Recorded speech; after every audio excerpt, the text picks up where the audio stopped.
Good afternoon, everybody. Can you hear me? Today is an important test for free people.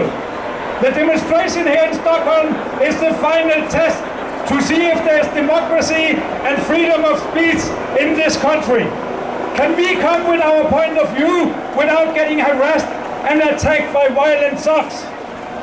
We can see we couldn't. In a democracy, you can discuss things and see things from all kinds of perspectives, like you have to have if you want a well-functioned democracy. You need a free discussion in order to take decisions that are based on democracy. You need a free press that is not using self-censorship when it comes to emotional and so-called religious topics if you want your democracy to work. Once I met a Swedish policeman. Him and I discussed the Islamization of our countries. He felt with Denmark because he was convinced that Denmark was more Islamized than Sweden. I nearly lost my coffee cup when he said that, but I understand why he said it. Because even the Danish press is making self-censorship as well when it comes to the topic of Islam. The Danish press allows the people to bring letters to the editor where the Danish people loudly discuss Muslims and Islam. In Sweden you don't have this discussion because the self-righteous journalists call it racism if you discuss the so-called religion Islam. So that's why the policeman felt that we in Denmark were more Islamized than the Swedes, because he never hears the problems about Islam in the newspapers here in Sweden.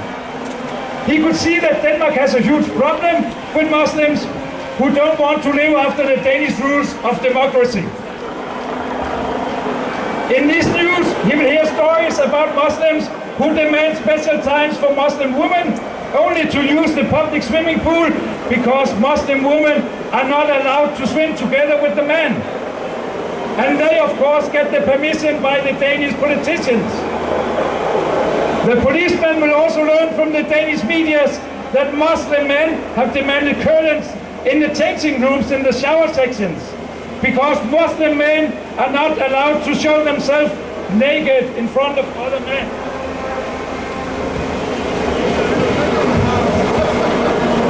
And they got their curtains.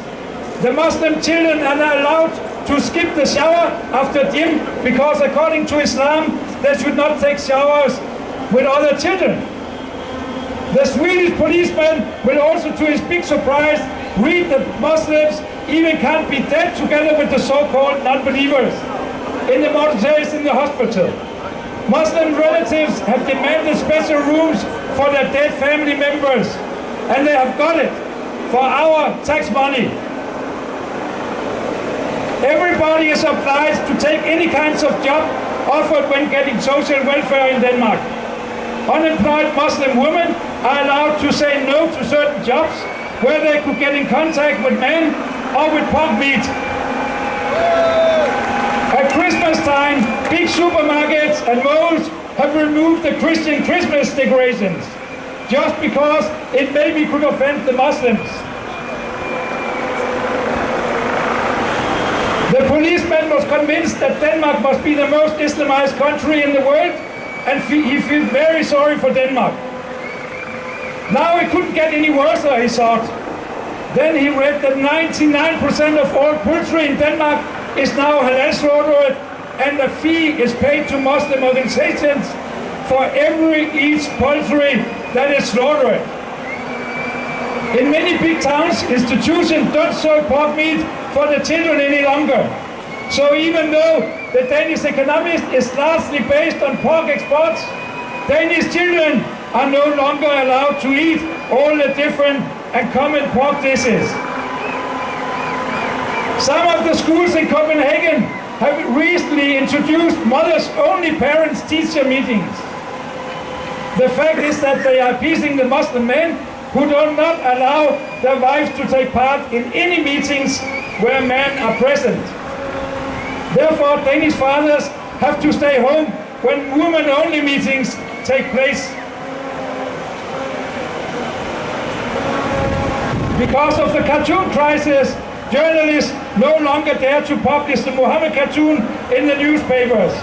Books have been rewritten because of fear of violent Muslims, and an auction house didn't want to sell a drawing made by Kurt Vestergaard because of fear from Muslim protest. The Sharia censorship is creeping in Denmark. But in Sweden the situation is much worse. There is just not any real media to inform about it, because the media in Sweden has much more self-censorship than the Danish media.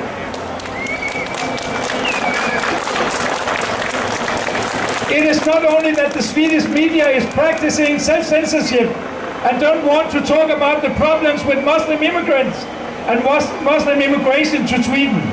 By the self-censorship, they suppress freedom of speech, one of the most fundamental rights that is securing the democracy. Sweden is, with its self-censorship, starting to look like the cartoon where with the three monkeys. Don't see, don't hear, don't talk. The picture of the three monkeys normally describes a dictatorship. I will not call the Swedish politicians and media dictators. I will just call them terrible political correct. And in the end, this behavior can end up in a dictatorship where Islam rules and where the Swedish democracy and free thinking is brought to an end.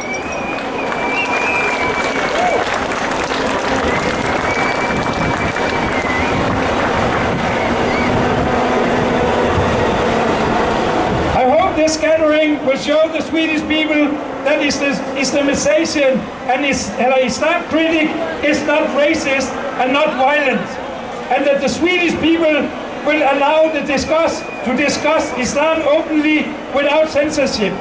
We have now put a seed of freedom in the Swedish soil today. Now it's up to you to water this seed. Thank you to everybody. Thank you to Pamela Keller. Thank you to Tommy. Thank you to Robert Spencer. Thank you to everybody who is here today.